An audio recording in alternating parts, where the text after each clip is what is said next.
तो भगवान क्या किसी को भेज नहीं सकते थे जो खुद आना पड़ा? तो सुनो, ऐसा है, भगवान के बहुत अवतार क्यों हुए? अब कारण सुनो इन अवतारों के पीछे का। नींद आए भैया तो बताना, लोरी सुनाएंगे मस्त हैं? हाँ, जिनको नींद आवे बता दियो मेरी माँ, लोरी हम रट के आए हैं।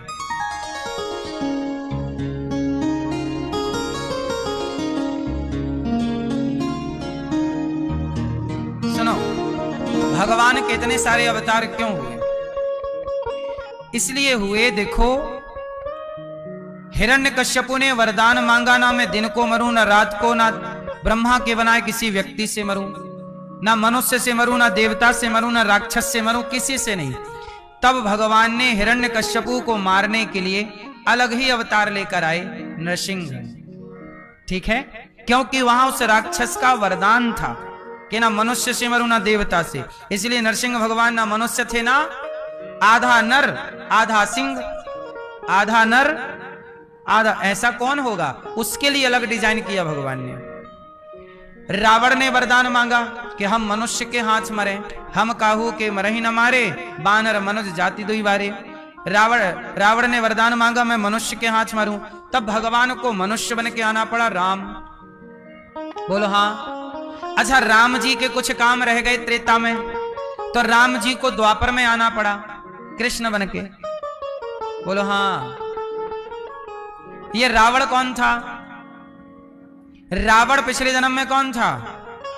जय और विजय दो भगवान के द्वारपाल थे।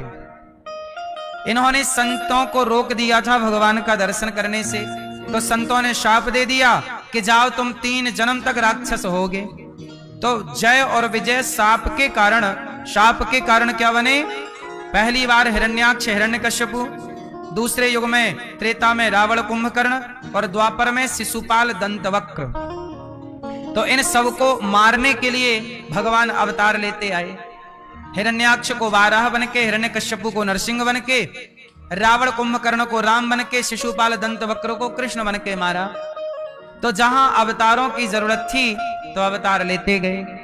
तो हमारे भगवान अपने भक्तों से प्रेम बहुत करते हैं। जहां प्रेम ज्यादा होता है वहां आप खुद जाते हो, और जहां प्रेम कम होता है वहां केवल लिफाफा भेज देते हो शादियों में।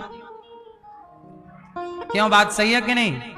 ऐसे ही भगवान अपने भक्तों से प्रेम ज्यादा करते हैं, इसलिए भगवान खुद आते हैं। बाकी और के यहाँ लिफाफा आता रहता है, हमारे यहां भगवान खुद आते हैं। बोलो हाँ।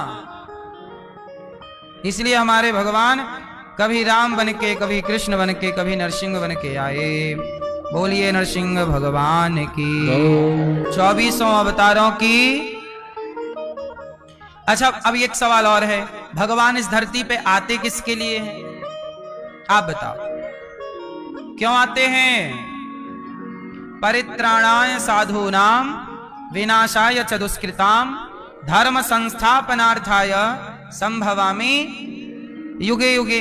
जब जब इस धरती पर धर्म की हानि होती है, जब जब धर्म संकट में आता है, धर्म कमजोर पड़ता है, तब तब धर्म को मजबूत करने के लिए भगवान अवतार लेकर के आते हैं। इसलिए धर्म की हानि मत होने दीजिए। किसकी हानि? धर्म की हानि क्या है भैया? मोबाइल वाले भैया बताएंगे धर्म की हानि क्या है। जब जब हो यह धर्म की हानि, बाढ़े असुर अधम अभिमानी, तब तब धरि प्रभु विविध शरीरा। बताओ धर्म की हानि किसे कहते हैं? ये धर्म की हानि क्या है? आप बताओ भैया, पीछे वाले बताओ। प्रभु आपसे पूछ रहे हैं। हाँ हाँ हाँ हाँ, आपसे बैठे बैठे बताओ। धर्म की हानि होती है ना? क्या है ये धर्म की हानि? बैठे बैठे बताइए बिंदास, बोलो।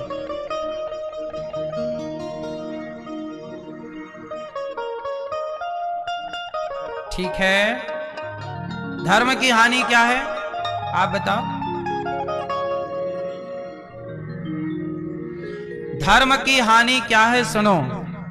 आप लोगों ने सच बोलना छोड़ दिया, पैसे लेके आपने झूठी गवाही दे दी। आपको पता है कि ये व्यक्ति निर्दोष है, आपको पता है कि ये व्यक्ति निर्दोष है, पर आपने 10-5 लाख रुपए ले लिए और कहा चलो हम झूठा कह देते हैं, तुम्हें फंसा देते हैं, और आपने पैसे लेकर सच्चे को आपने गलत साबित कर दिया। यही धर्म की हानि है। जब आप कितने लोग जान रहे हैं झूठ बोलना पाप है? नदी किनारे झूठ बोलना पुण्य है कि पाप? जोर से, झूठ बोलना पाप है। अच्छा बताओ, यदि झूठ बोलना पाप है तो आप सच बोलते हो कि झूठ बोलते हो? आप लोग क्या बोलते हो हैं? आप 24 घंटे सच बोलते हो कि झूठ भी बोलते हो? यदि आप सच बोलते हो तो हम आपको प्रणाम करते हैं, लेकिन जिनको पता है कि झूठ बोलना पाप है वो भी दिन भर झूठ बोलते रहते हैं। जब आपको पता है कि झूठ बोलना पाप है तो फिर क्यों झूठ बोल के पाप कमा रहे हो? पता है कि झूठ बोलना पाप है फिर भी झूठ बोल रहे हो। यही धर्म की हानि है कि आपको धर्म का ज्ञान तो है कि झूठ बोलना पाप है, फिर भी जान करके आप झूठ बोल के पाप कमा रहे हो। यही धर्म की हानि। इसलिए कहता हूं कि कोशिश करिए कि धर्म पर चलें। किस पर चलना चाहिए? प्राण जाए पर धर्म ना जाए। धर्मो रक्षति रक्षिता। जो धर्म की रक्षा करता है धर्म उसकी रक्षा करता है। किसी भी परिस्थिति में धर्म का परित्याग नहीं करना चाहिए। स्त्री का धर्म क्या है? पुरुष का धर्म क्या है? पिता का धर्म क्या है? पुत्र का धर्म क्या है? राजा का धर्म क्या है? प्रजा का धर्म क्या है? सबके अपने अपने धर्म हैं। लेकिन आज लोगों से पूछो कि तुम्हारा धर्म क्या है, लोगों को पता ही नहीं कि उसका धर्म क्या है। विद्यार्थियों का भी धर्म होता है। बताओ विद्यार्थियों का धर्म क्या है? आप लोग बताओ विद्यार्थी, हाँ क्या धर्म है आपका? हाँ?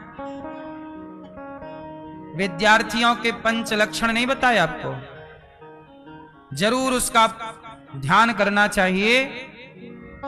अल्पाहारी, ग्रही, त्यागी। सुना नहीं? काग चेष्टा वको ध्यानम। बच्चों के जीवन में सबका अपना अपना धर्म है। विद्यार्थी का धर्म है पढ़ना।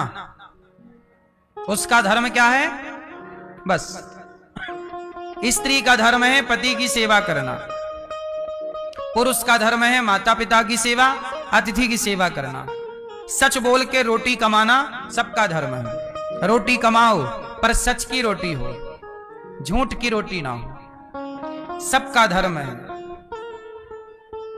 इसलिए सबको अपने अपने धर्म का बोध होना चाहिए। आजकल क्या हो गया पता है? किसी को अपना धर्म पता ही नहीं। पता ही नहीं कि आपका धर्म क्या है। आजकल अपने अपने स्वधर्म का पालन करने वाले लोग कम बचे हैं, कम। इसलिए कहता हूं कि जो अपने धर्म का पालन करता है वही भगवान को प्रिय लगता है। यदि आप अपना धर्म छोड़ के कुछ और करेंगे तो भगवान आपको पसंद नहीं करेंगे। उदाहरण से समझो, जैसे अर्जुन कहते हैं कि मैं जंगल में जाके तपस्या करूंगा, तब भगवान कृष्ण बोले कि यदि तुम जंगल में जाओगे तपस्या करोगे तो तुम नरक में जाओगे। अब बताइए तपस्या करने वाला नरक जा सकता है? पर भगवान कृष्ण कह रहे हैं कि तुम नरक जाओगे अर्जुन। क्यों जाओगे? क्योंकि तुम क्षत्रिय हो, तुम रणभूमि में खड़े हो, तुम्हारा धर्म इस समय केवल युद्ध करना है। यदि युद्ध करने से तुम भागे तो कितनी भी तपस्या करो तुम नरकगामी हो जाओगे। जो व्यक्ति अपने धर्म को छोड़कर भाग जाता है वो नरकगामी हो जाता है। इसलिए कभी भी अपने धर्म का, अपने कर्तव्यों का पालन किसी भी हाल में करना चाहिए। उस धर्म का परित्याग नहीं करना। अर्जुन को कह रहे हैं ये बात, लगो अपने धर्म में। तुम्हारा धर्म है गांडीव उठाओ, चलाओ, मर जाओ युद्ध में तो वीर गति को पाओगे, और मैदान छोड़ के भागोगे तो नरक पाओगे।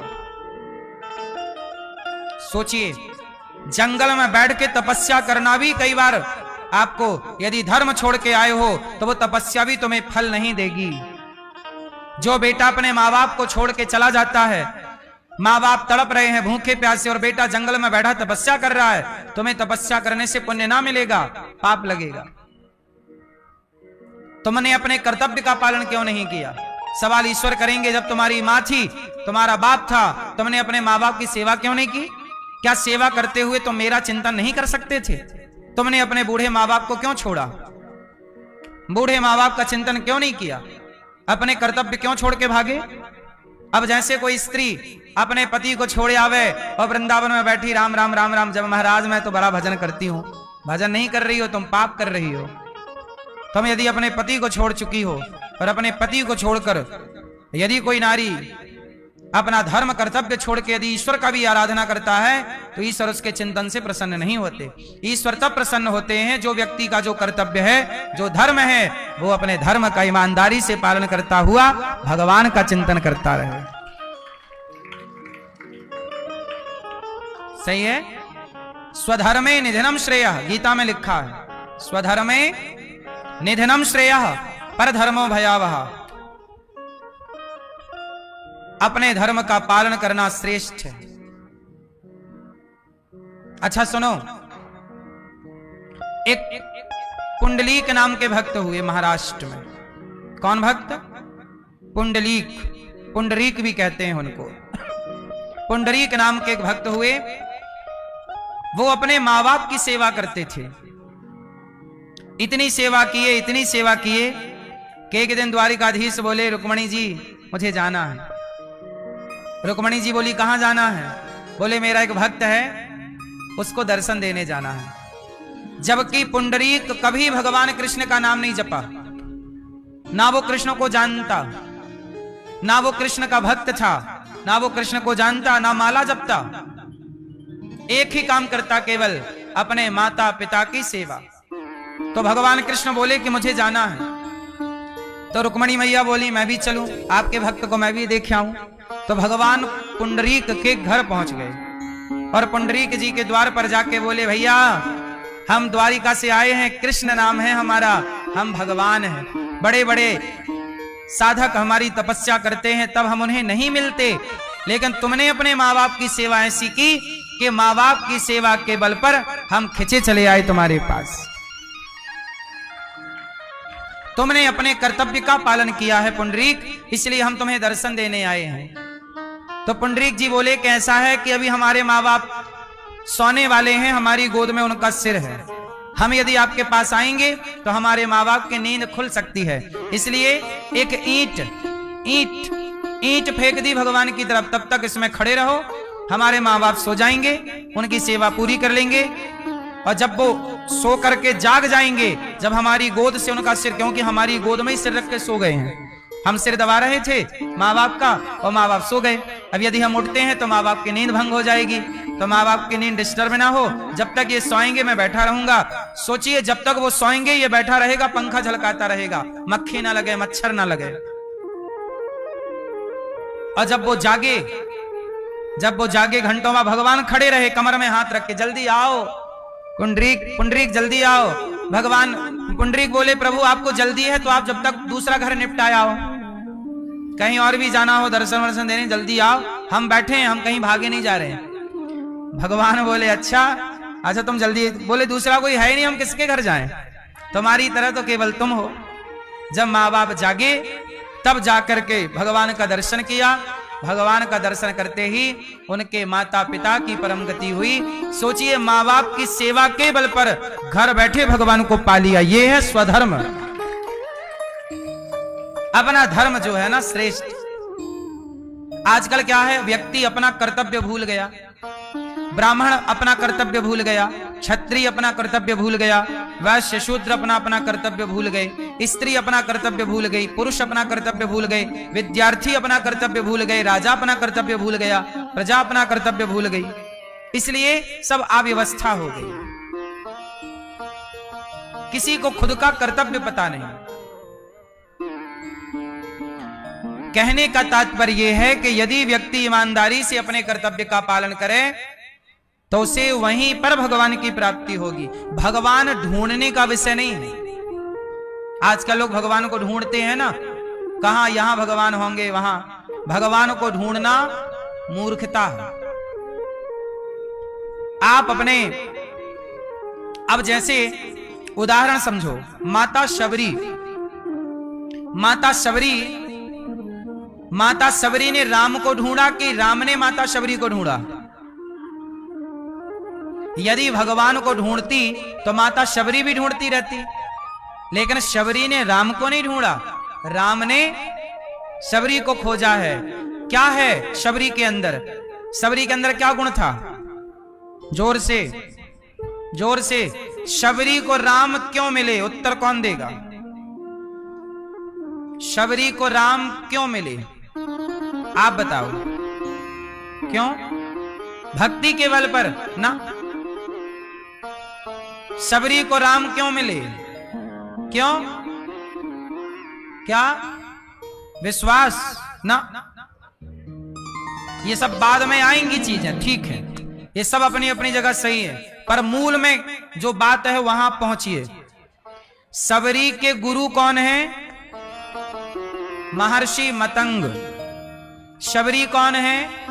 शबरी की कहानी कथा इस तरह से है कि एक दिन शबरी की मां, ये जंगल के भीलों की बेटी है, कोल भीलों की बेटी है शबरी, सवर जात की है।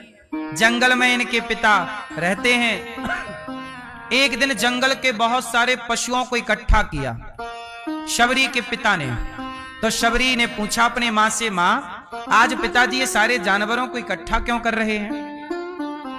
तो माता ने बताया, बेटी अब तेरा विवाह होने वाला है, फलानी तारीख को तेरा विवाह है, तो तेरे विवाह में इन पशुओं की बलि होगी और इनका मांस बारातियों को परोसा जाएगा। इसलिए तुम्हारे पिता जंगल से हिरन, भेड़, ये सब जंगली जानवर इकट्ठा करने लग गए हैं, क्योंकि तुम्हारे बारातियों को ये सब परोसा जाएगा। बारातियों की विशेष डिमांड है, जैसे आजकल डिमांड नहीं होती। आजकल विवाहों में मछली का अलग होता है, मुर्गा अलग खा रहे हैं लोग, मछली का काउंटर अलग है, मुर्गा वाला अलग है। शराब की भी व्यवस्था आजकल लड़की का बाप रखता है बारातियों के लिए। लड़की का बाप लड़की का ब्याह कर रहा है कि शराब का ठेका खोल के बैठ गया है। क्यों भैया? ये बेटी का विवाह यज्ञ है। विवाह क्या है? बोलो जोर से। विवाह अपने आप में क्या है? एक यज्ञ है। मंडप के नीचे दुल्हा दुल्हन आहुतियां डालते हैं, वो यज्ञ मंडप होता है। उस यज्ञ वेदी की परिक्रमा होती है, वही अग्नि को साक्षी मान करके विवाह होता है। फेरे होते हैं किसके? अग्नि कुंड के, वो यज्ञ की अग्नि है। बेटी का विवाह भी यज्ञ है या नहीं? अब बेटी के विवाह में बाप शराब पिला रहा है बारातियों को, तो बताओ यज्ञ में शराब होना, यज्ञ में मछली है, यज्ञ में बताओ आजकल शादी ब्याह में एक मुर्गा है, मछली, सब काउंटर होते कि नहीं? बारातियों को खुश करने के लिए लड़की का विवाह जब बाप सब करता, पैसे वाला है, सब करता, महंगी महंगी शराब ला के रखता है। पैसे ने तुम्हें कहां पहुंचा दिया? इतने गड्ढे में गिर जाओगे सोचा नहीं था। यज्ञ को यज्ञ के तरह से करो, है ना? बुद्धि भ्रष्ट हो गई है अब कुछ लोगों की। जो कार्य नहीं करना चाहिए वह भी आधुनिकता के नाम पे लोग कर रहे हैं, और वो पाप है।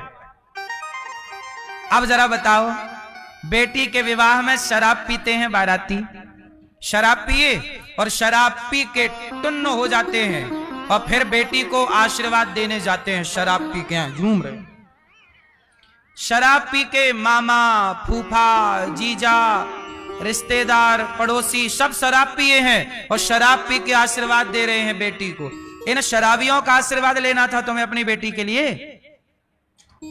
बताओ, इन गधों का आशीर्वाद ना लेना। आशीर्वाद भी श्रेष्ठ पुरुषों का लिया जाता है, सबका आशीर्वाद नहीं लिया जाता। जो शराब पी के तुम्हें आशीर्वाद दे, वो आशीर्वाद देगा कैसा? इन गधों के आशीर्वाद से तुम्हारा सब ठीक रहेगा? बोलो, सच बताओ, बेटी को जो आशीर्वाद देने जाते हैं परिवार के लोग जयमाला के टाइम, उस समय अधिकांश लोग शराब पिए रहते हैं कि नहीं? बोलो हाँ। और की तो छोड़ो, मंडप में बैठा हुआ दुल्हा भी शराब पी के बैठता है। दुल्हा जो कि स्वयं यज्ञ का प्रधान यजमान है। दुल्हा कौन है? मंडप के नीचे गए हो ना, मंडप क्या है? यज्ञशाला है। आहुतियां पड़ेंगी तुम्हारे हाथ से, यज्ञ हो रहा है। और आजकल ये परंपरा और है, जूता पहना के यज्ञशाला में बिठाते हैं, जूता पहने और आहुतियां दे रहे हैं। थोड़ी तो बुद्धि लगाओ, है ना? पहले के जमाने में लकड़ी की चरण पादुका होती थी। बेटी का विवाह इत्यादि बड़े तौर तरीके से होना चाहिए। तो कुल मिला के कहना यह है कि शबरी माता जो है, उनके विवाह में पशुओं की बलि के लिए बहुत सारे जानवर इकट्ठे किए। शबरी बड़ी परेशान हुई, क्या करूं? तब रात के 12 बजे शबरी ने जाकर जंगल के सारे पशुओं को जहां कैद थे उनका दरवाजा खोल दिया। सारे पशु पक्षी, सारे पशु जंगल की ओर भागे और पशुओं ने आवाज दी, शबरी तूने हमें मुक्त किया है बेटा, भगवान तुझे मुक्त करेंगे। शबरी ने पशुओं को आजाद किया और शबरी जंगल चली गई, अपने घर से भाग गई। जंगल में उन्हें एक संत का दर्शन हुआ, महर्षि मतंग। और मतंग गुरु की सेवा। शबरी को भगवान राम क्यों मिले? शबरी ने अपने गुरु जी की सेवा की। गुरु जी की सेवा की तो गुरु जी ने उन्हें मंत्र दिया कि तू अब राम राम जपना, तुझे भगवान का दर्शन होगा। तो शबरी बोली, मैं कैसे पहचानूंगी कि वो भगवान है? गुरु जी बोले, तू मत पहचानना, भगवान स्वयं पहचान लेंगे कि तू शबरी है। केवल सेवा की थी, याद रखिएगा, सेवा की।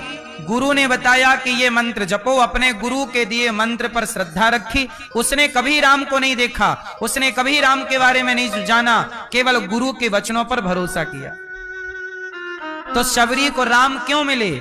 गुरु की सेवा और गुरु के वचनों पर जो भक्त विश्वास करता। अब जैसे गुरु जी ने आपको मंत्र दिया, ये मंत्र जपना है, अब आप लोग वो मंत्र नहीं जपते।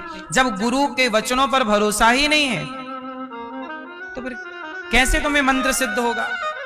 आजकल बहुत सारे लोग होते हैं, मंत्र लेंगे और मंत्र लेने के तुरंत बाद बोलेंगे, गुरुजी हमें ये मंत्र नहीं, हमें ना वो मंत्र, हम वो जप लें क्या? हमें वो अच्छा लगता है, हम वो जपते आए हैं। तुरंत आप अपने गुरु जी के द्वारा दिए गए मंत्र की अवहेलना कर देते हैं, उस मंत्र का आप तिरस्कार कर देते हैं। अब इस तिरस्कार करने के बाद आपका मंत्र कभी आपको फल दे ही नहीं सकता। जो व्यक्ति अपने मंत्र का अपमान करे, मंत्र का तिरस्कार करे, उसे कौन सा फल मिलेगा? तुम जपो फिर जो जपना है।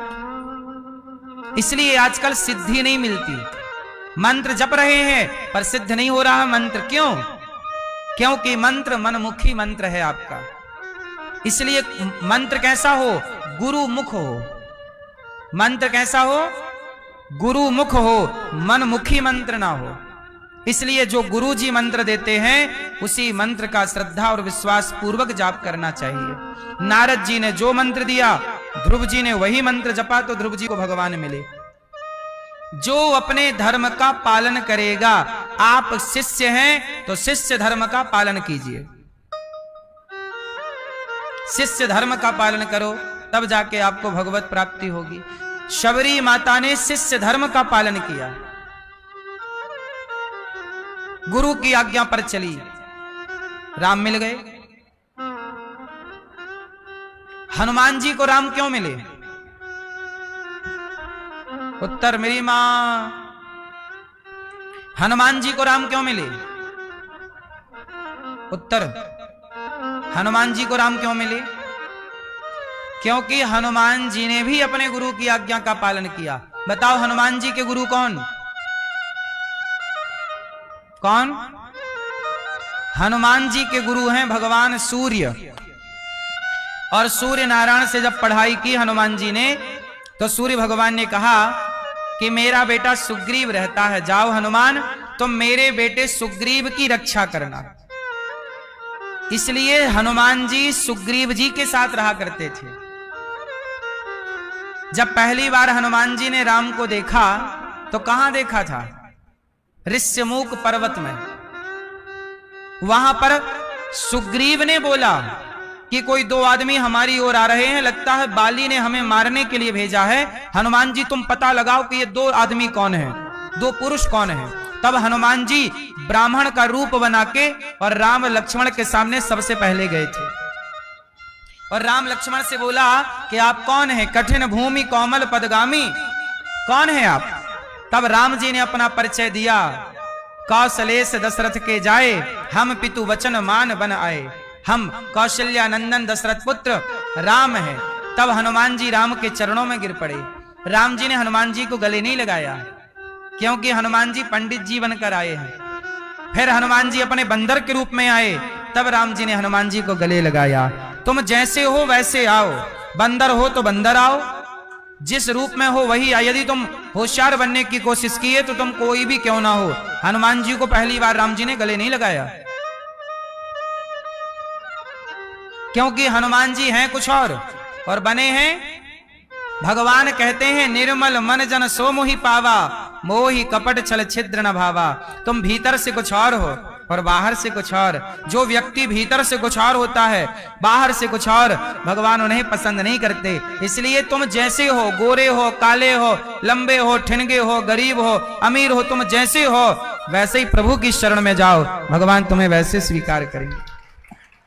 बनने की जरूरत नहीं है कि आप हैं कुछ और बन रहे हैं कुछ और। अच्छा बताओ, आप लोग पापी हैं कि नहीं? बोलो नहीं, हां या ना? पापी हो? लेकिन सच बताएं, तुम्हें कोई पर्सनल आदमी मिले और बोले तुम बहुत बड़े पापी हो, तुम्हें बुरा लग जाएगा? कोई पर्सनल तुम्हारा नाम लेके बोले तुम बहुत बड़े पापी हो, तुम्हें बुरा लगेगा कि नहीं? सच बताओ, बोलो हाँ, बोलो हाँ कि ना? हाँ। आपका नाम लेके कोई बोले कि ये बहुत बड़ा पापी है, आपको बुरा लगे? क्या बोल रहा, पापी बोल रहा, मारूंगा 3-4। एक बात बताओ, जब आप पापी हो और कोई आपको पापी कह रहा तो बुरा क्यों लग रहा है? लेकिन ऐसा होता है, बुरा लगता है। अच्छा, आप मूर्ख हो कि नहीं? बोलो हाँ या ना? बोलो हाँ कि ना? लेकिन आपको कोई बोल दे मूर्ख, बुरा लग जाएगा। आप कामी हो के नहीं? कामी, बोलो हाँ। लेकिन आपको कोई पर्सन बोले तुम बहुत बड़े कामी हो, बुरा। इसका मतलब आप लोगों के मन में कपट है। आप हैं कामी, हैं क्रोधी, हैं लोभी, हैं अभिमानी, हैं अज्ञानी, लेकिन सुनना चाहेंगे कि हम बड़े ज्ञानी हैं, सुनना चाहेंगे कि हम बहुत अच्छे हैं। भगवान कहते हैं तुम यदि पापी हो तो मेरे शरण में आओ और बोलो कि मैं पापी हूं। यदि तुम भगवान की शरण में गए और बोले मैं बड़ा पुण्यात्मा हूं, तो भगवान बोले जब पुण्यात्मा है तो आया काय को है? इसलिए जैसे हो वैसे राम की शरण में जाना। पूतना को देखकर भगवान ने आंखें इसलिए बंद करनी क्योंकि पूतना थी पापनी, थी बड़ी कुरूपणी, और भगवान को मारने के लिए बड़ी सुंदर बन के गई है। बगल कहते ना, मुख में राम राम बगल में, ऐसे लोग भगवान को तनिक भी पसंद नहीं है। इसलिए आप भगवान को चाहते हैं तो हनुमान जी बंदर हैं तो बंदर के रूप में गए तो राम ने गले लगाया। आप भगवान के पास जाओ और सीधा कहो प्रभु हम पापी हैं, मैं तो बोलता हूं कि मैं पापी हूं, अज्ञानी हूं, कामी हूं, क्रोधी हूं, लोभी हूं। ऐसा कोई पाप नहीं है जो पाप मैंने हजारों बार ना किया हो, लेकिन धन्य है प्रभु कि मुझ जैसे पापी को भी प्रभु ने स्वीकार कर लिया। भगवान करुणा के सागर हैं, वो तुम पापियों को भी स्वीकार करेंगे, पर एक बार तुम कहो तो सही कि हम पापी हैं। जैसे हो स्वीकार करो। अब आप लोग हैं कुछ और दिखाना कुछ और चाहते हैं अपने आप को। इसलिए भगवान कहते हैं तुम्हारे मन में कपट है, इसलिए अभी दूर रहो, अभी पहले कपट ठीक करो। अब आप लोग दिन भर भगवान का नाम जपते हो, राम राम राम राम कृष्ण कृष्ण, लेकिन तुम्हारा कपट तो नहीं जा रहा है ना, इसलिए इस राम राम का कोई फल नहीं मिल रहा। और ये कपट त्याग दोगे और राम राम जपो तो एक माला में ही चमत्कार दिखने लग जाएगा। इसलिए मेरी मां हनुमान जी ने अपने गुरु की आज्ञा का पालन किया, गुरु की सेवा की, इसलिए राम जी हनुमान जी पर कृपा करते हैं। इसलिए भगवान मिलेंगे तब मिलेंगे जब आप अपने कर्तव्यों का, अपने धर्म का पालन करेंगे। मेरा धर्म है सेवा करना, मैं अपना धर्म का पालन करता हूं।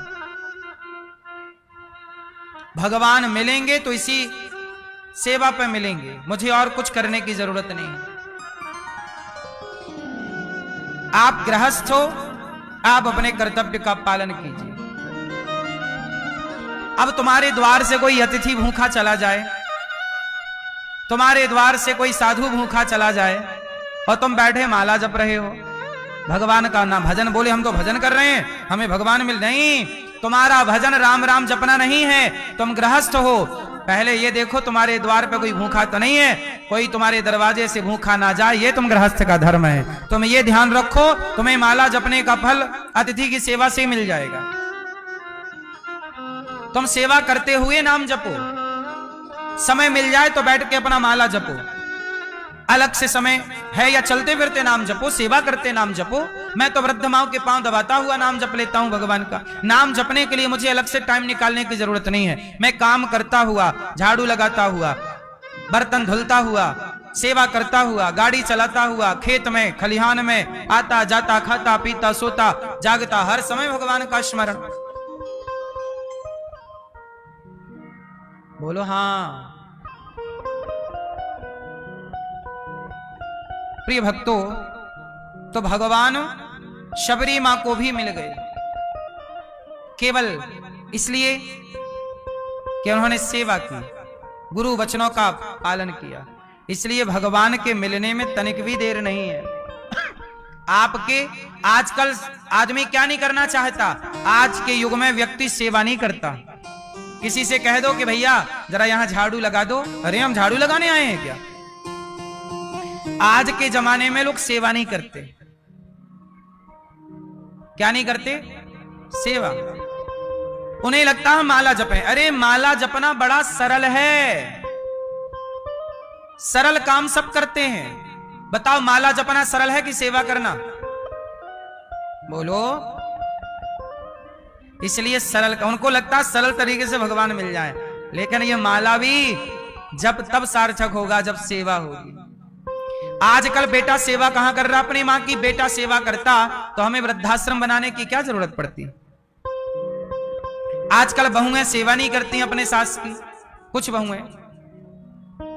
आजकल सासें अपने बहुओं के साथ अच्छा व्यवहार नहीं करती, कुछ सासें। सेवा कोई नहीं करना चाहता, सबको बिना सेवा के भगवान पाना है। संभव नहीं है साहब, 3-4 जन्म और लेके बाद में बात करना इस विषय में। इसलिए पहले का व्यक्ति क्या करता था? पहले का व्यक्ति सेवा लेता था। पहले का आदमी आश्रमों में जाता था, कहता था गुरुजी हमें कोई सेवा दे दो, हम सेवा करेंगे। झाड़ू लगाने की सेवा। बड़े बड़े पंजाब में मैंने देखा, जो हमारे सिख भाई होते हैं ना, बड़े बड़े घरों की बहन बेटियां भी सिख परिवारों की लंगरों में सारे भक्तों की जूठी थालियां धुलने की सेवा करती हैं। बड़े बड़े घर की बहुएं थाली धुल रही हैं, और आज किसी से कह दो कि भाई जरा भक्तों की थाली धुलो, अरे कोई हम बर्तन धुलने वाले दिख रहे हैं आपको? आजकल लोग सेवा को हीन भावना से देखते हैं। बोले थाली धुलना ये सेवा करेंगे, झाड़ू ये सेवा करेंगे, जबकि यही सेवा मुख्य है। सेवा कोई नहीं करता साहब, सेवा का बड़ा अभाव है। सोचिए, गौरी गोपाल आश्रम में अखंड भोजन बढ़ता है ना, जो भोजन बांटते हैं चावल, वहां ऊपर देखा होगा एक लड़का चावल बांट रहा है, एक रोटी बांट रहा है, एक सब्जी बांट रहा है, एक दाल बांट रहा है। हमने 24 घंटे भोजन बांटने वाले लोगों को भी उनकी महीने की सैलरी देते हैं और वो सेवा करते हैं। सोचिए, ये कहने वाले भी कम लोग हैं कि आओ हम 3-3 घंटे की सेवा लेंगे। 3 घंटे आप खड़े होकर केवल भोजन बांट सकते हैं। रोटी बांटिए, आपको खर्चा नहीं करना 1 रुपया, केवल रोटी उठा उठा के भक्तों की थाली में रखना, ये भी एक सेवा है। लेकिन आजकल ये भी किसी से कहो तो उसके हाथ दर्द करने लग जाते हैं, 10 मिनट में भाग जाता है। चावल बांटने का कहो भैया बांट लो, थक जाएगा। सेवा नहीं करना, बोले हम माला जपेंगे, माला जपेंगे, माला जपो भैया चलो। सेवा सबसे कठिन काम है इस धरती में। सबसे कठिन काम क्या है? सेवा। और सबसे सरल काम क्या है? माला जपना। इसलिए लोग सरल काम की तरफ जल्दी भागते हैं। सेवा नहीं हो रही है। माँ बाप के पांव दबाने का कहो कि माँ बाप की सेवा कर लो, नहीं, पांव नहीं दबाएंगे। इसलिए हम आपसे कहते हैं कि जीवन में सेवा करिए, ईमानदारी से करिए। ये बात मैं क्यों कह रहा हूं? हमारा पूरा जीवन सेवा करते गुजरा है।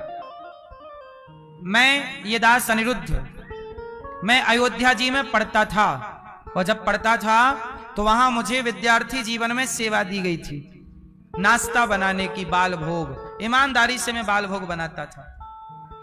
जब हम पढ़ते थे हमें झाड़ू लगाने की सेवा दी गई, पोंछा लगाने की, हम पोंछा लगाते, झाड़ू लगाते, है ना। हमें सेवा दी गई थी भोजन बनाने की।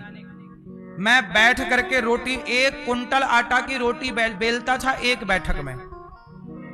एक बार बैठता तो 1 कुंटल आटा की रोटी बना के उठता था। रोटी बेलना गोल गोल फास्ट। तो हम लोगों ने सेवा की और श्रद्धा से की कि हमारे हाथ की बनी रोटी भगवान को भोग लगेगी, भगवान के भक्तों का पेट भरेगा। सौभाग्य मानते थे कि चलो आज हमारे हाथ की रोटी भक्त और भगवान ग्रहण करेंगे। तो हम सेवा को भी पूजा मानते थे, और बचपन से सेवा को पूजा माना है, सेवा को ही भक्ति माना है। इसलिए भगवान ने यह सेवा का मौका दिया।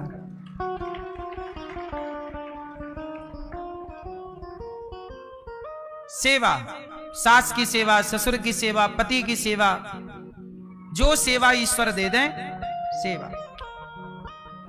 हम बचपन में एक संत जी के पास रहते थे, कई महीने उनके पास रहे। उनकी सेवा हमने बड़ी तल्लीनता से की।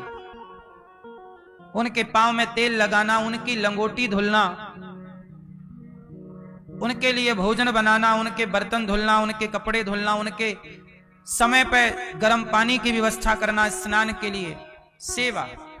और उसी सेवा को कहते हैं, तुम्हारी सेवा कोई इंसान देखे ना देखे, और याद रखिएगा सेवा का फल कभी व्यक्ति नहीं देता।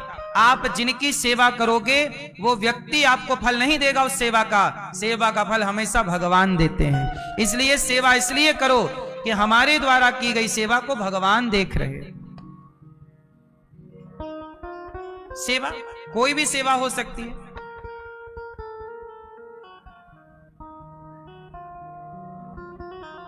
पर यह सेवा भाव अंदर से होना चाहिए। गौरी गोपाल में एक लड़का है, यहां रसोई में काम करता है। उसने सेवा 1 साल पहले मेरे से मांगी। बोला गुरुजी मैं सेवा करना चाहता हूं, और आज तक वो बेचारा सेवा करता है। उसको खर्चे के जितने पैसे चाहिए होते हैं वो उतना ले लेता है, बाकी कोई सैलरी नहीं लेता। बोलता है कि मैं सेवा करूंगा तो मुझे सब कुछ मिल जाएगा। और वो ईमानदारी से जो हम काम उससे देते हैं वो ईमानदारी से अपने काम को करता है। उसी सेवा के बल से, वही सेवा उसकी भक्ति है, वही सेवा से उसको भगवान सब कुछ देंगे। तो ऐसे लोग भी हैं समाज में, इस देश में, इस धरती में। सेवा, आप लोगों से बस मेरी इतनी प्रार्थना है, अपने घर पे रहो, अपनी जिम्मेदारियां पूरी करो, पर जो तुम्हें ईश्वर ने सेवा दे रखी है, माता पिता की, परिवार की, बच्चों को पढ़ाना लिखाना योग्य बनाना, यह भी माँ बाप की एक सेवा। आजकल माँ बाप भी तो अपना फर्ज पूरा नहीं कर रहे हैं, बच्चों की सेवा नहीं कर रहे हैं माँ बाप। आजकल बहुत सी माएं हैं जो अपने बच्चे को दूध नहीं पिलाती, अपने बच्चे को खुद सेवा नहीं करती, अपने बच्चे की खुद देख रेख नहीं करती, उसके लिए नौकर लगा रखा, नौकरानी लगा रखी। सेवा आप नहीं करोगे, बच्चों को आप समय नहीं दोगे, पढ़ाओगे लिखाओगे नहीं, बिगड़ जाएंगे, रास्ता भटक जाएंगे, कौन जिम्मेदार होगा? इसलिए माँ बाप भी वही श्रेष्ठ हैं जो बच्चों को पढ़ा लिखा के सही मार्ग दिखा दे। बेटा तुम सही मार्ग पे चल पड़े, अब हमारी जिम्मेदारी पूरी। जब तक तुम्हारा बेटा तुम्हारी बेटी सही रास्ता ना पकड़ ले तब तक तुम्हारी जिम्मेदारी पूरी नहीं हुई। और जिस दिन सही मार्ग पर चल पड़े बच्चे, समझ लो आप फ्री हो गए। आप पिता होना आपका सार्थक, माँ होना सार्थक। अब बेटा तुम्हारा शराब पी रहा है, वो छोरा छोरी तुम्हारा बेटा लड़कियां छेड़ रहा है, तो तुम्हारी कोई माँ होना सार्थक थोड़ी हुआ। तुम्हारा बेटा चौराहे में लड़कियां छेड़ रहा है, तो बताओ तुम्हारा माँ होना सफल है? कैसे संस्कार दिए लड़की छेड़ रहा है? कैसे संस्कार दिए तुमने कि वो तुम्हारी बेटी यहां वहां मन लगा रही है? इसलिए माँ बाप का पूरा, आजकल कोई अपना कर्तव्य कहां निभा रहा है? पिता का कर्तव्य निभाओ, माँ का कर्तव्य निभाओ, शिष्य का कर्तव्य निभाओ, गुरु का कर्तव्य निभाओ, अतिथि का फर्ज निभाओ। सबके अपने अपने दायित्व हैं, कर्तव्य हैं। भगवान 24 अवतारों के बाद वेद व्यास जी ने नारद जी को कहा कि मैं बड़ा परेशान हूं, क्या करूं? तब कहा कि आप भागवत जी की रचना कीजिए, भागवत जी की रचना करो। ठीक है, किसकी रचना करो? भागवत जी की। वेद व्यास जी ने भागवत जी की रचना की। कहां से? द्रौपदी के 5 बेटों को अश्वत्थामा ने मार दिया। यहां से बात शुरू की। पूरा महाभारत हुआ, कौरव पांडव 2 पक्ष, पांडव जीते, कौरव हारे। जब कौरव हार गए तो दुर्योधन ने अश्वत्थामा से कहा कि पांडवों को तुम मार डालो, पर पांडवों के रक्षक तो भगवान थे। तो द्रौपदी के 5 बेटों को पांडव समझ लिया, गलती से अश्वत्थामा ने, और 5 बच्चों की हत्या कर दी, सिर काट लिया। जब द्रौपदी को पता चला कि मेरे पुत्रों को मार दिया अश्वत्थामा ने, तो अर्जुन अश्वत्थामा को पकड़ने गए। अश्वत्थामा ने ब्रह्मास्त्र चलाया। अर्जुन दौड़े दौड़े आए और भगवान से बोले, कृष्ण कृष्ण महाबाहो भक्तानाम भयंकर त्वमेको दह्यमानाना मपवर्गोऽसि संस्रते। कृष्ण कृष्ण महाबाहो, हे कृष्ण रक्षा करिए। भगवान ने कहा अर्जुन तुम भी ब्रह्मास्त्र चलाओ। अर्जुन ने ब्रह्मास्त्र चलाया, दोनों ब्रह्मास्त्र हो गए शांत। भगवान ने अश्वत्थामा को पकड़कर द्रौपदी के सामने खड़ा किया। यह अश्वत्थामा कौन है? अश्वत्थामा गुरु द्रोणाचार्य के बेटे हैं। देखो, गुरु द्रोणाचार्य के बेटे हैं, बड़े बाप के बेटे हैं, पढ़े लिखे हैं, पर कर्म कितना घिनौना कर रहे हैं। इन्होंने बच्चों की हत्या कर दी। ऐसा क्यों किया अश्वत्थामा ने? क्यों किया? आप कितने भी पढ़े लिखे हो साहब,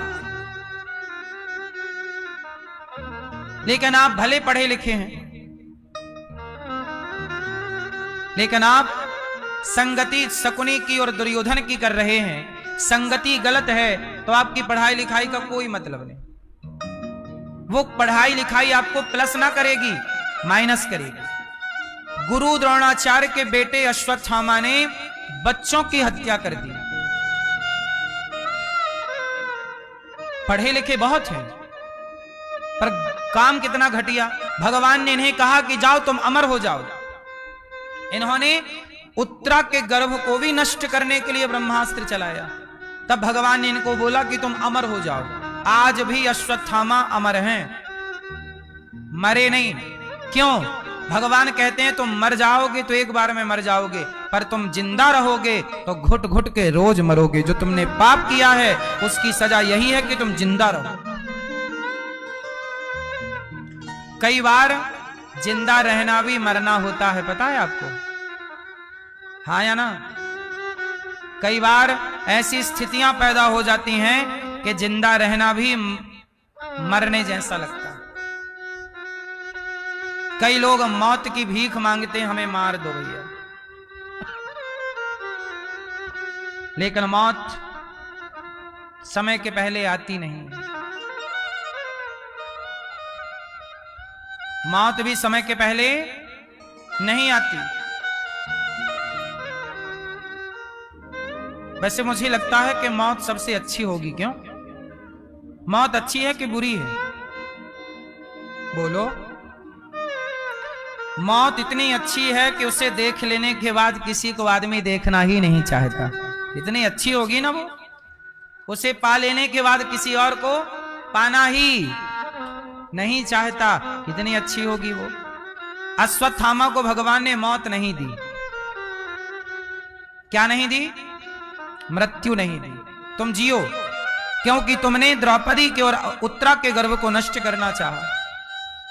पकड़ के लाए अश्वत्थामा को। द्रौपदी, तेरे 5 बेटों का हत्यारा ये खड़ा है, जो दंड देना चाहती है दे दे। द्रौपदी बोली ना। देखो, सामने वाले की तरह व्यवहार आपको कभी नहीं करना चाहिए। अश्वत्थामा गलत थे, पर द्रौपदी बोली कि इसे मार दूंगी तो इसकी मां इसके लिए रोएगी जैसे मैं अपने पुत्रों के लिए रो रही हूं। आप मुझे मारें और मैं आपको मारूं, यह समाधान नहीं। समाधान क्या है कि द्रौपदी बोल रही हैं, किसने भले मेरे पुत्रों को मारा है, पर ये हमारे गुरु के पुत्र हैं। गुरु पुत्र गुरु के तुल्य हैं, इसलिए इन्हें ना मारो। देखो, द्रौपदी के 5 बेटा जिसने मारे, द्रौपदी कह रही हैं इनको छोड़ दो। ऐसी दया। इसलिए दया जरूरी है, पर कितनी और किस पर जरूरी है ये थोड़ा विचार का विषय। तुलसी दया न छोड़िए जब तक घट में प्राण। दया करो। जो आपको गाली देता है उसे गाली देने की जरूरत नहीं। अच्छा, मुझे आप लोग बताओ, दया किस पर करें और किस पर ना करें? आप लोग उत्तर दो। किस पर दया करें और किस पर ना करें? मैया, किस पर दया करें मेरी मां, और किस पर ना करें? बताओ, किस पर दया करें? हाँ, दया 1 बार करो, दया 2 बार करो, दया 3 बार करो, बस। यदि फिर भी सामने वाला ना सुधरे तब दया करने की जरूरत नहीं, उसे दंड दो। दया दया दया 3 बार, फिर दंड। यदि आप दया ही करते गए, दंड नहीं दिया, तो वह उद्दंड हो जाएगा और वह आपको क्षति पहुंचा सकता है। उदाहरण इतिहास से लीजिए। पृथ्वीराज चौहान ने मोहम्मद गौरी को कई बार छोड़ा दया की। 17 बार छोड़ा, लगभग 16, 17, 18 बार। 1 बार छोड़ दिया पृथ्वीराज ने मोहम्मद गौरी को, चलो कोई बात नहीं। दूसरी बार छोड़ा, दो कोई बात नहीं। तीसरी बार छोड़ा, कोई बात नहीं। पर चौथी बार पृथ्वीराज को क्या करना था? मोहम्मद गौरी को मार देना था, दंड देना था। छोड़ते गए। दया की भी आपने अति कर दी, और जब अति की तो पृथ्वीराज को क्या हुआ? उस दया की कीमत चुकानी पड़ी। खुद की आंखें फूट गईं। पृथ्वीराज को मोहम्मद गौरी ने छल से पकड़ लिया, आंखें फोड़ दी, और आपकी पत्नी को जिंदा आग में जलना पड़ा। तुमने इतनी दया क्यों की? इतनी दया ना कर लो कि तुम्हारी दया तुम्हें कायर बना दे, कायरता ना आए। इतनी दया ना करो कि तुम्हारी पत्नी को जिंदा जलना पड़े। जरूरत से ज्यादा की गई दया कायरता कहलाती। पृथ्वीराज को पकड़ लिया मोहम्मद गौरी ने, और क्या किया? पकड़ के ले गया अपने देश और आंखें फोड़ दी। बाद में पृथ्वीराज ने उसे भी मारा। 4 बांस 24 गज अंगुल अष्ट प्रमाण, ताऊ पर सुल्तान है मत चूके चौहान।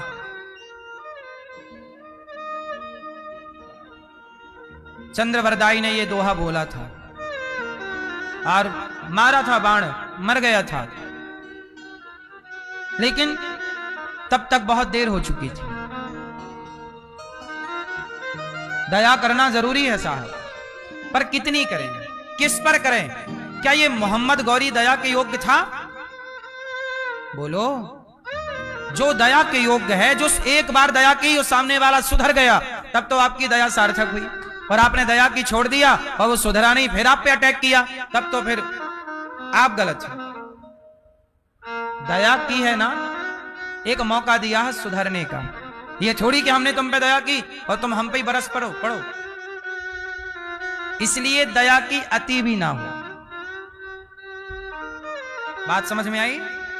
इसी दया के चक्कर में हमारा देश गुलाम हो गया और हमारे देश के लोगों ने दया की, यार अब छोड़ दो, रहने दो, क्या करना। इसी चक्कर में सोने की चिड़िया उड़ के फुर्र से लंदन चली गई।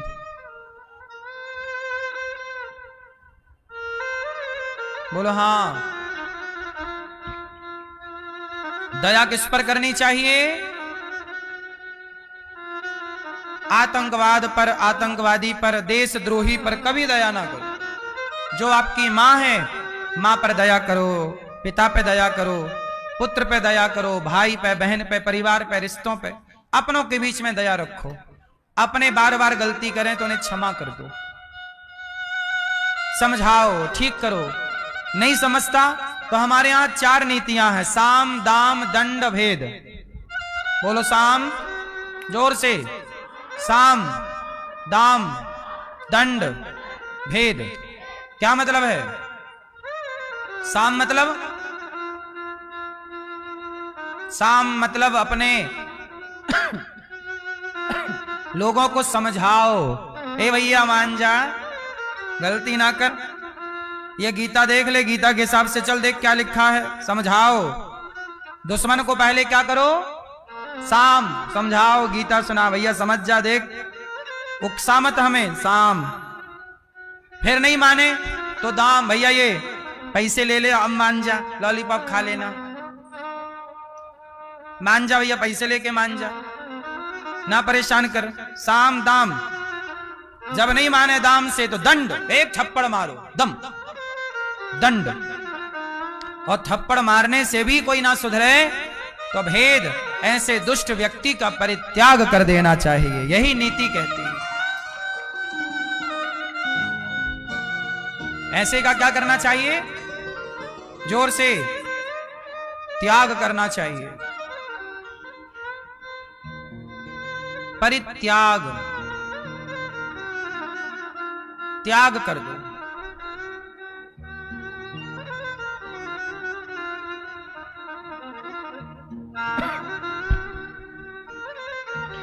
अश्वत्थामा द्रौपदी कह रही हैं, इस पर दया करो। तो कहती थी तेरा चांद हूँ मैं और चांद हमेशा रहता है। तेरी नदियों में बह जावा, तेरे खेतों में लहरावा, इतनी सी है दिल की आरज़ू। तेरे खेतों में लहरावा, गुल बन के मैं खिल जावा, इतनी सी है दिल की आरज़ू। ओ माँ, ओ माँ, ओ माँ, प्यारी माँ। तू कितनी अच्छी है, तू कितनी भोली है, प्यारी प्यारी है। ओ माँ, ओ माँ, ओ माँ, प्यारी माँ।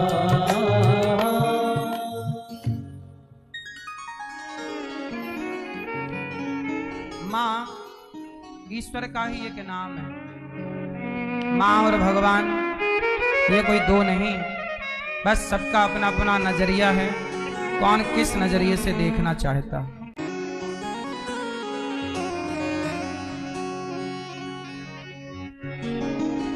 माँ की दुआओं में ऐसा असर है कि सोए भाग्य जगा देती है। माँ की दुआओं में ऐसा असर है कि सोए भाग्य जगा देती है। मिट जाते हैं दुख दर्द सभी, माँ जीवन में 4 चांद लगा देती है। माँ माँ जैसा कौन है इस धरती पे? केवल माँ। इसलिए आप लोगों से मेरी प्रार्थना है कि समय निकाल के अपने माँ की सेवा करके अपने पुत्र धर्म का पालन कीजिए। द्रौपदी ने अश्वत्थामा को कहा, जाओ, तुम्हें छोड़ दिया गया है। अश्वत्थामा ने उसके सिर की मणि निकाल ली गई। भगवान ने कहा, ब्रह्म बंधुर न हंतव्य तताई बधारणा। जाओ। अश्वत्थामा ने उत्तरा के गर्भ को नष्ट करना चाहा। उत्तरा शरण में आई। भगवान श्री कृष्ण की बुआ माता कुंती बुआ बोली, हे श्री कृष्ण, हमारा बेटा राजा बन गया है, धर्मराज युधिष्ठिर, मैं राजमाता बन गई हूं। कन्हैया मुझे डर लग रहा है।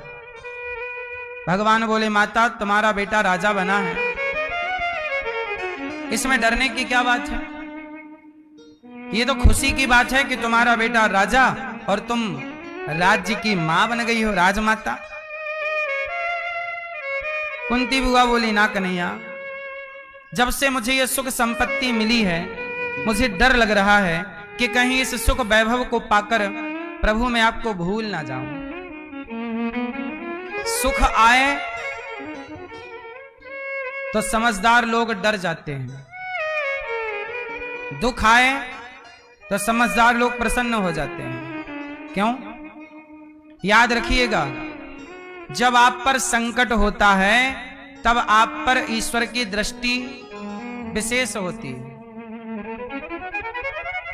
और जब आप सुखी होते हैं तब तो भगवान को लगता है सुखी है, अब क्या जरूरत है देखने की। एक बात बताओ, एक बेटा आपका सुखी है और एक बेटा आपका दुखी है, तो बताओ किस बेटे की याद ज्यादा रहेगी? सुखी बेटा याद ज्यादा आएगा कि दुखी बेटा? बोलो मेरी मां, कौन ज्यादा याद आता है?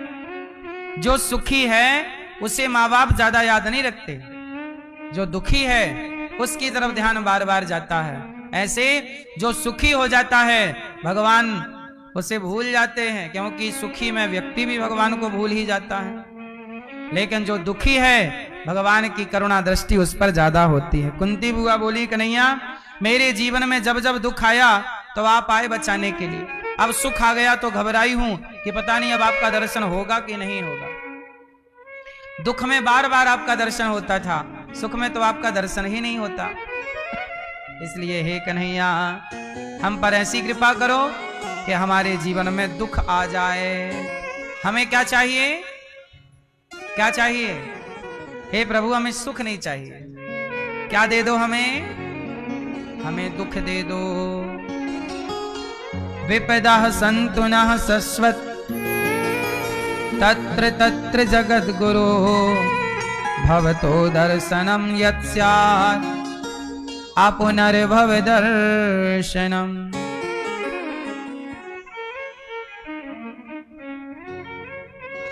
है ना? क्या चाहिए हमें?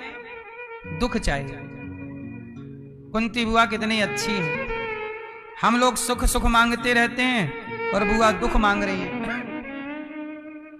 वैसे सच बताओ कि भगवान से दुख मांगना चाहिए कि सुख मांगना चाहिए?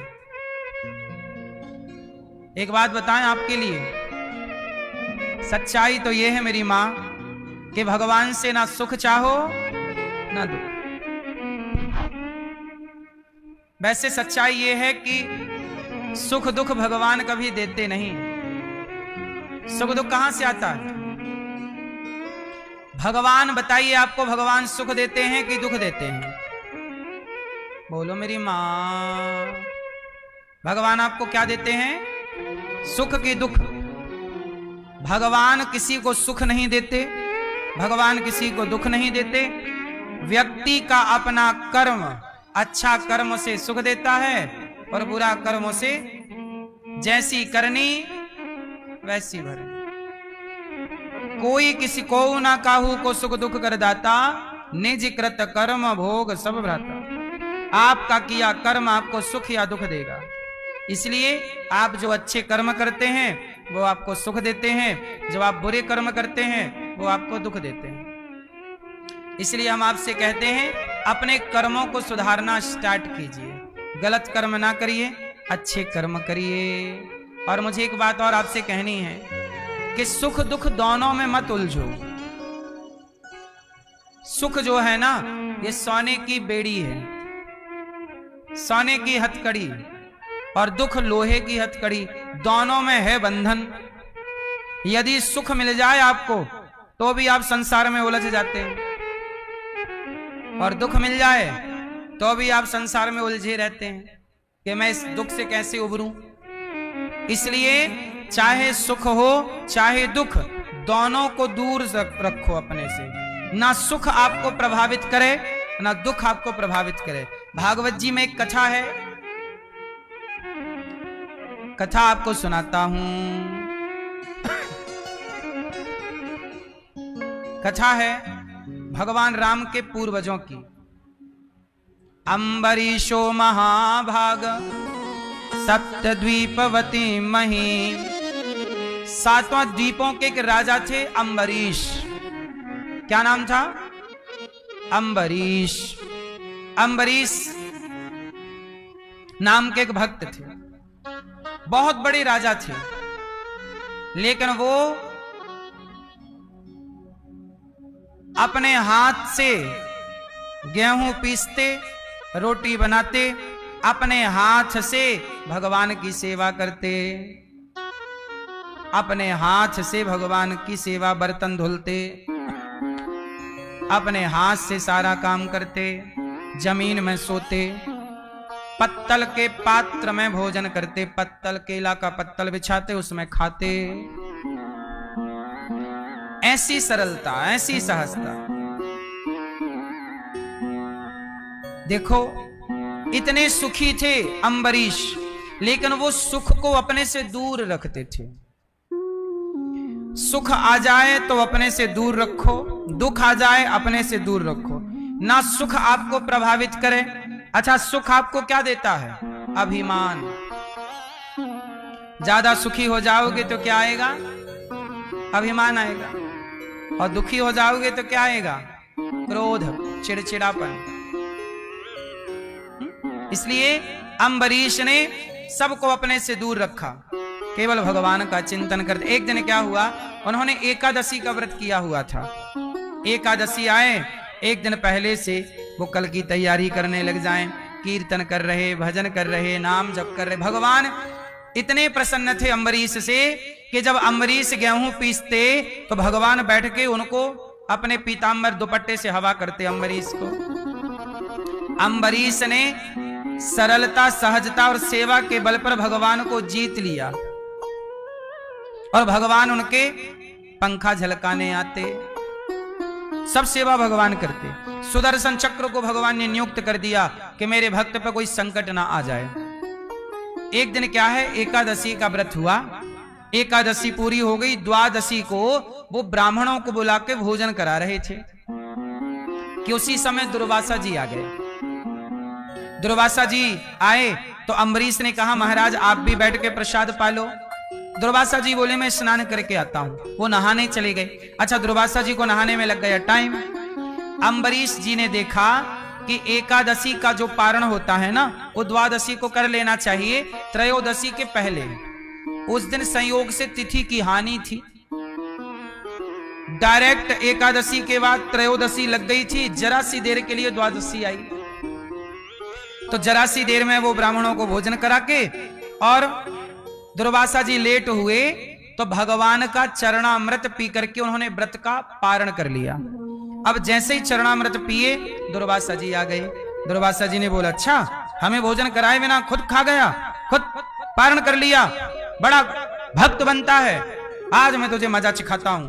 एक बाल उठाया दुर्वासा ऋषि ने और जमीन में पटका। एक कृत्या प्रकट हुई राक्षसी, और उसने अम्बरीश को मारना चाहा। अम्बरीश की रक्षा में सुदर्शन थे।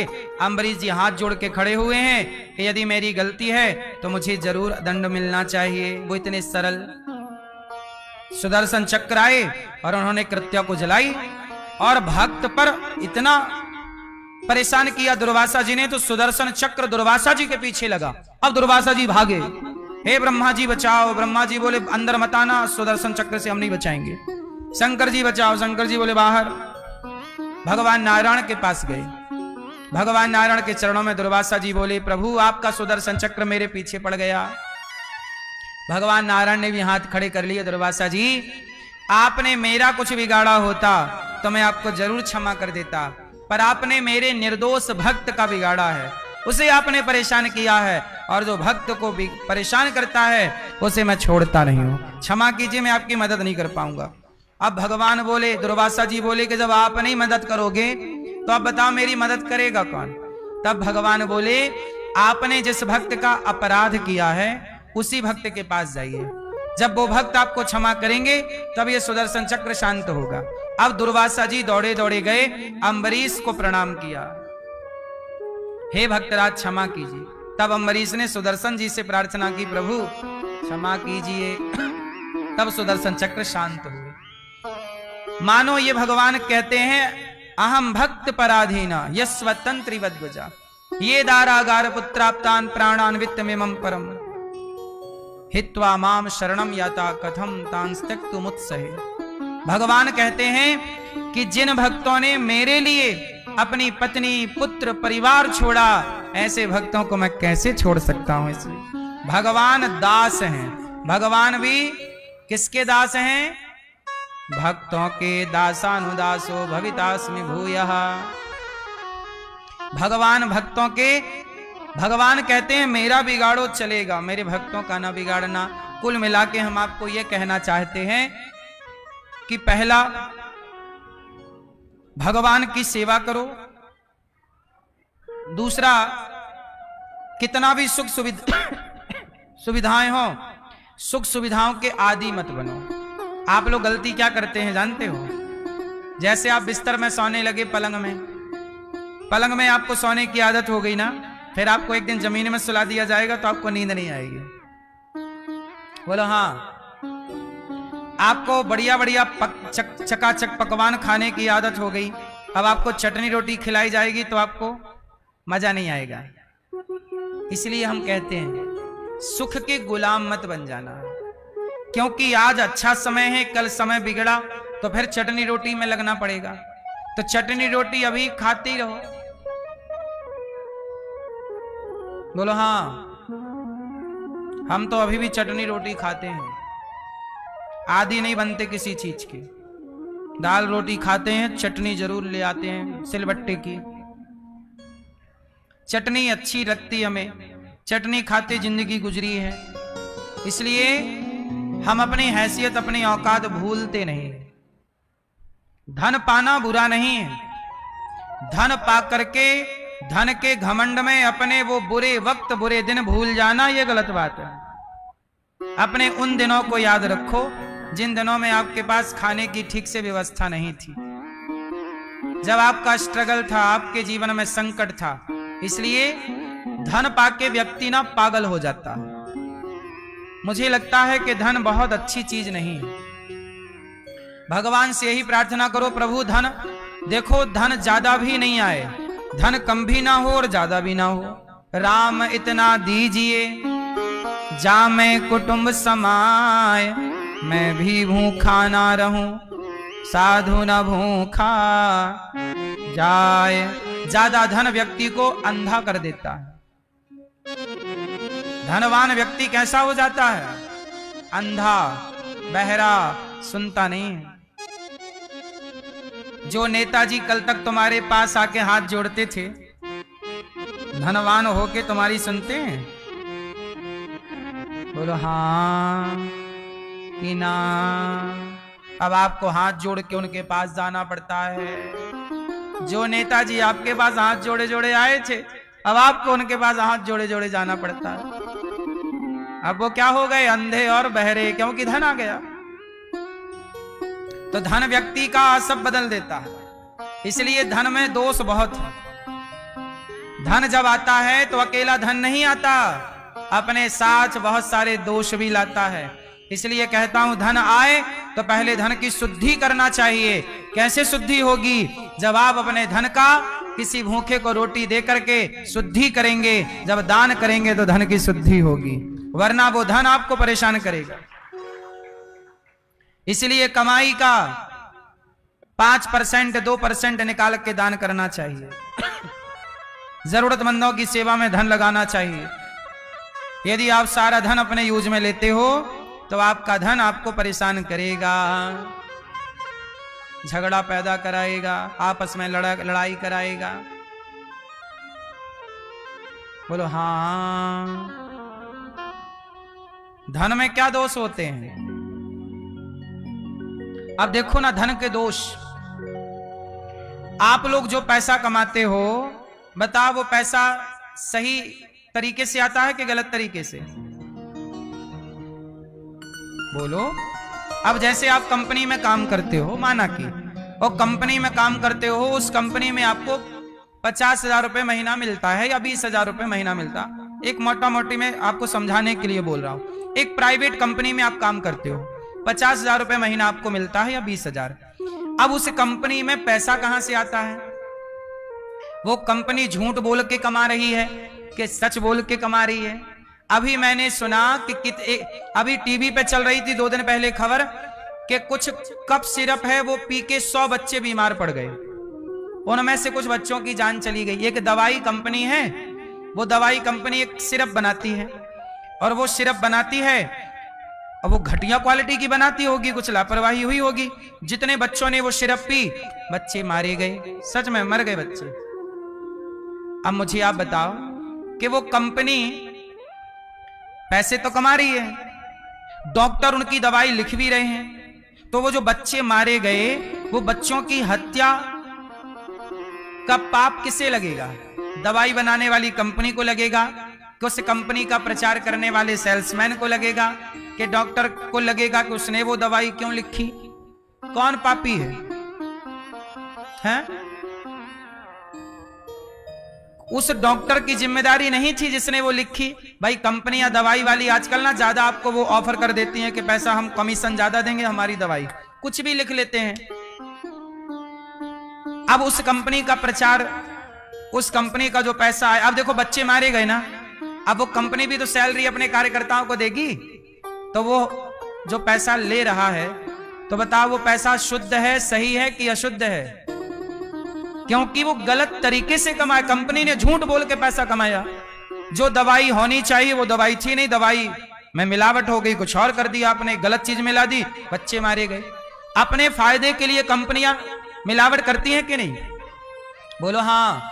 और उन जहर खा के लोग, आम जनता मरती है कि नहीं? बोलो हाँ। कितनी दवाइयां बाजार में नकली हैं, कितने प्रोडक्ट बाजार में नकली हैं, घी नकली मिल रहा है।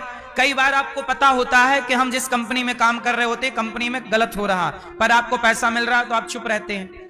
तो बताइए आखिर गलत पैसा आप कमा तो रहे हैं ना, तो वो पैसा शुद्ध कैसे हुआ? आपको पता भी है कि गलत पैसा है, लेकिन वो गलत पैसा जब आपके पास आएगा तो आपको परेशान नहीं करेगा। इसलिए कहता हूं कि धन में दोष होता है। अब जैसे सरकारी पैसा है, सरकार पैसा देती है, 1 तारीख को सैलरी आ जाती है, सरकार का पैसा शुद्ध है कि अशुद्ध है? उत्तर दो जोर से, क्या है? सरकार का पैसा शुद्ध नहीं होता। अब देखो ना, गौ मांस बिक रहा है, गाय कट रही है, बूचड़ खाने भी सरकार को चंदा देते हैं, गाय कटने का पैसा भी सरकार के ही खाते पे जाता है, और वही पैसा सैलरी के रूप में सरकारी कर्मचारियों को बढ़ता है। तो कहीं ना कहीं अब देखो सरकारें क्या करती हैं, जरूरत से ज्यादा टैक्स लगा लगा के वसूल लेती हैं। तो टैक्स देने वाला हंस हंस के थोड़ी देता है, रो रो के देता है। तो कुल मिला के धन में दोष होता है, चाहे वो प्राइवेट से कमाया गया, चाहे सरकारी से कमाया गया। धन, कोई भी धन हो, धन में दोष होता है। उस धन का दोष ठीक कैसे करें? इसलिए कहते हैं जो भी कमाओ उस धन का पहले 2% निकालकर साधु संतों की सेवा में, अन्नदान में, भोजन में, गौरी गोपाल आश्रम में संतों की सेवा होती है, अखंड रसोई चलती है, वृद्ध माओं की सेवा होती है। जब आप अपने धन से किसी को भोजन करा देते हैं तो वह धन शुद्ध हो जाता है। फिल्टर शुद्ध करके धन खाएंगे तो आपका धन आपको अच्छे विचार देगा, अच्छी बुद्धि देगा, सब अच्छा। और गलत तरीके से सारा उड़ा जाएंगे तो वो धन आपको बीमार कर देगा, कोर्ट कचहरी तक ले जाके खड़ा कर देगा, वो आपके घर में कलह पैदा कर देगा। सारे फसाद की जड़ धन है। बोलो हाँ। ईमानदारी, आप कहते हो गुरुजी हम तो ईमानदार हैं, हम तो बेईमानी नहीं करते। आप गलत नहीं हैं, आप ईमानदार हैं, परंतु आपको जो धन मिल रहा है जिस कंपनी से, जिस दफ्तर से, जहां से, वो कैसे कमा रहे हैं, ये भी तो विचार करना पड़ेगा। भाई ये मेरे पास पैसा है, अब मुझे ये पैसा किसने दिया? जिसने दिया पता नहीं उसने चोरी करके दिया हो, जिसने दिया हो पता नहीं उसने किसी का मर्डर करके उसके जेब से निकाल लिया हो, जिसने दिया हो पता नहीं उसने क्या तिगड़म करके ये पैसा दिया हो मुझे 500 रुपए। बोलो हाँ। कैसे उसके पास? अब ये पैसा मैं क्या करूं? पहले मैं इस पैसे का 5% निकाल करके सेवा में खर्च करूं। और वैसे गौरी गोपाल में जो आप देते हैं ना, उसका ये दास सर तो पूरा 100% सेवा में खर्च करता, क्योंकि वो पैसा हम क्या करेंगे? आप जो दान करते हो, दान भी तो लोग सब तरह से करते हैं ना। अब कई लोग चोरी कर लेते हैं, 1 लाख चुराए, बोले चलो 20,000 दान कर देते हैं। तो चोरी करके दान करोगे तो पाप लगेगा। अब दान करने वाला भी तो कई बार लोग रो रो के दान करते हैं। एक मैया आई हमारे पास 5,000 रुपया लेके, पैसा ली और रोने लग गई मैया। हमने कहा मैया काहे रो रही हो? बोले गुरुजी हम दान करना चाह रहे हैं। हमने कहा आप दान करो। नहीं नहीं, आप दान करना चाह रहे हैं, पैसे छूट नहीं रहे हाथ से, दान करना चाह रहे हैं। महाराज जी हमारी तरफ से संतों को भोजन कराना, हमने कराएंगे दो। महाराज हम दान करना चाहते, ले आई यहां तक, लो फिर हाथ से लगे ऐसे, फिर ऐसे दूर कर लिया। तो आदमी दान भी करता है ना, तो ऐसे 1,000-500 भी दान करता है तो बड़ी वो रो रो के, पैसे छूट रहे हैं ना, आदमी रो पड़ता है। ऐसे इसलिए हम लोग भी उस पैसे को स्पर्श तक नहीं करते। आपको क्या लगता है? जो आप लोग दान करते हो ना यहां सेवा के लिए, उस सारा का सारा हम सेवा में ही लगाते हैं। हम अपने हाथ से भी उसे स्पर्श नहीं करते, क्योंकि आपका दिया धन जिस कार्य के लिए दिया है वो कार्य में जब तक नहीं लगेगा, वो कार्य में जब तक नहीं लगेगा तब तक वो धन हमें और आप दोनों को शांति नहीं देगा। हमें भी तो धन परेशान कर सकता है, नहीं करेगा। इसलिए हम तो अपनी जो मेहनत करते हैं उस मेहनत से अपनी दाल रोटी अलग बना लेते हैं जरा सा कि भाई इससे खा लेंगे। आप लोग जो दान करते हो उसका संतों के लिए आपने दिया है वो संतों में लगता है, वृद्ध माओं के लिए देते हो वृद्ध माओं में लगता है, गुरुकुल के लिए देते हो गुरुकुल में लगता है। मैं उस पैसे से 1 रुपए भी अपना यूज नहीं करता, क्योंकि पैसा आपने जो दिया है जिस कार्य के लिए उसी में लगना चाहिए। पैसा बहुत बुरी चीज है साहब, बहुत बुरा है पैसा, सबकी बुद्धियां भ्रष्ट कर देता है ये पैसा। अब सारी जिंदगी हम पैसे कमाओ पैसे, हम पैसे कमाएंगे, हम कमा कमा के मर जाएंगे, और मर जाएंगे तो क्या होगा? सारा पैसा यहीं रह जाएगा। हम जाएंगे तो भगवान पूछेंगे हिसाब लाओ क्या किया? कुछ नहीं किया, पैसे कमाते रहे। इसलिए पैसा से मन हटाओ, कमाओ पैसा बुरा नहीं है, पर थोड़ा अपने लिए समय निकालो, भगवान का चिंतन करो, परोपकार करो, पैसे का कुछ हिस्सा दान पुण्य करो। भीष्म पितामह बाणों की सैया पर लेटे, और पितामह भीष्म बाणों की सैया पर लेट के क्या कर रहे हैं? भगवान का स्मरण कर रहे हैं। कृष्ण कृष्ण कृष्ण कृष्ण कृष्ण। कोई भी आता है पितामह का मुंह चलता रहता है, कृष्ण कृष्ण कृष्ण। बाणों की सैया पर लेटे हैं। एक दिन भगवान पहुंच गए, पितामह ने प्रणाम किया, कन्हैया मुझे विश्वास था कि आप आओगे, मैं बाणों पर लेटा हूं, अब मैं चल नहीं सकता, पर मुझे विश्वास था। देखिए जो चल सकता है वो भगवान के पास जाता है, जो नहीं चल सकता और भावना सच्ची है तो भगवान स्वयं चल के पितामह के पास आते हैं। भगवान केवल प्रेम के भूखे हैं, भाव के भूखे हैं। यदि भाव आपका सच्चा है तो भावग्राही जनार्दन, समर्पण कर दिया आपने, स्वीकार कर लिया। पितामह रो पड़े, कन्हैया मुझे विश्वास था पाओगे। आपने मेरी प्रतिज्ञा रखने के लिए आपने अपनी प्रतिज्ञा तोड़ दी।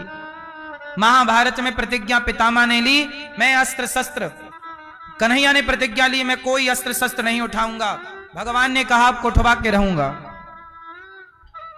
बाणों की बरसात जब कर दी अर्जुन पर पितामह ने, तब भगवान रथ का पहिया लेके दौड़े थे अर्जुन की ओर। तब पितामह जब बाणों की बरसात की, तब भगवान रथ का पहिया लेके पितामह की ओर दौड़े। पितामह चरणों में गिर पड़े, प्रभु मेरी प्रतिज्ञा के लिए आपने अपनी प्रतिज्ञा तोड़ दी, प्रतिज्ञा तोड़ दी आपने।